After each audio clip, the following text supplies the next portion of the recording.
Ukraine की बात कर रहे हैं, जहां शादी के 3 दिन बाद महिला ने पति को खो दिया है। अज़ोवस्टल में 5 मई को वैलेरिया एंड्रयू की शादी हुई थी।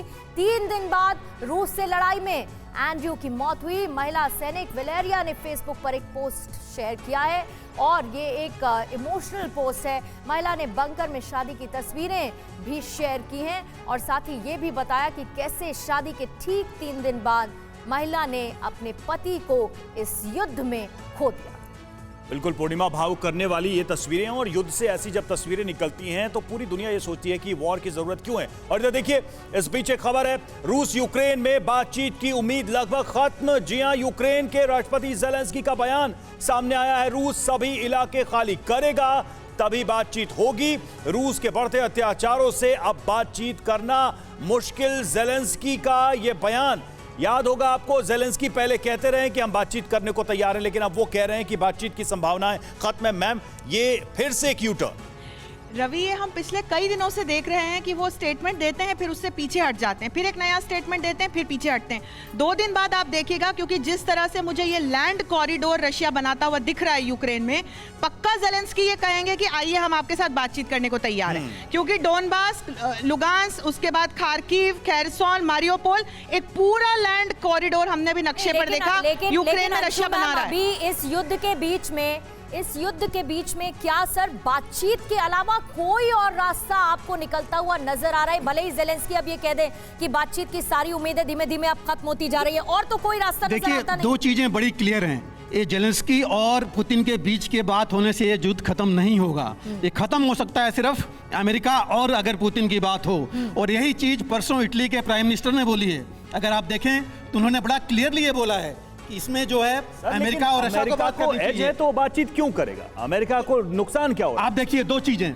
पिछले हफ्ते 4 दिन पहले ब्रिटिश प्राइम मिनिस्टर ने बोला था कि हम चाहते हैं कि रशिया को इतना कमजोर बना दिया जाए कि वो आगे ऐसी हरकत ना करे। अमेरिका ने यही चीज बोली है। अमेरिका ने भी यही चीज उसके 1 दिन बाद बोली है। और क्या इतनी जल्दी ये कर पाएंगे? इसका मतलब आप कह रहे हैं कि रूस को कमजोर करने की कीमत यूक्रेन चुकाएगा। एक चीज और बोलना चाहता हूँ, ये बहुत लंबा युद्ध खींचेगा, इतनी जल्दी खत्म नहीं होगा। चेचनिया में अगर आप याद करें, 2 युद्ध रूस को लड़ना पड़ा था कब्जा करने के लिए। पहला 1 साल 8 महीने चला था और दूसरा 9 महीने। विवेक के पास आ रही है, नाटो नहीं आया था, उस बात पर भी लौटेंगे। एक बड़ी खबर आ रही है, दर्शकों को वो बताते हैं कि खार्किव में रूसी फौज के पीछे धकेलने का दावा किया गया है कि खार्किव में रूसी फौज को पीछे धकेल दिया गया है और इलाके को खाली कराने का दावा है। यूक्रेनी आर्मी के जनरल का बयान आया है कि पाइटोमिंक को आजाद कराया गया है। यूक्रेनी आर्मी ने यह दावा किया है कि खार्किव के पाइटोमिंक इलाके को आजाद करा लिया गया है। और अहम खबर की तरफ रुख करेंगे। रूस पर अमेरिकन स्पेस कमांड का बहुत बड़ा दावा। अंतरिक्ष में युद्ध करना चाहता है रूस। यूएस स्पेस कमांड की तरफ से यह दावा किया गया है। यूक्रेन के जीपीएस को टारगेट कर रहा है रूस। मॉडर्न वॉरफेयर में जिस तरह के युद्ध की कल्पना की जाती है, उसी का दावा किया जा रहा है अमेरिका की तरफ से। तो अमेरिका की तरफ से एक और बड़ा दावा, यानी कि रूस का स्पेस में अटैक और यूक्रेन के जीपीएस पर वार। उसी के बाद एक और खबर भी आई थी, लेकिन उससे पहले क्यों ये दावा, क्या दावा किया जा रहा है? दरअसल सैटेलाइट सिग्नल्स पर लगातार हमले कर रहा है रूस, ये कहना है अमेरिका का। रूस के टारगेट पर यूक्रेन का जीपीएस सिस्टम है।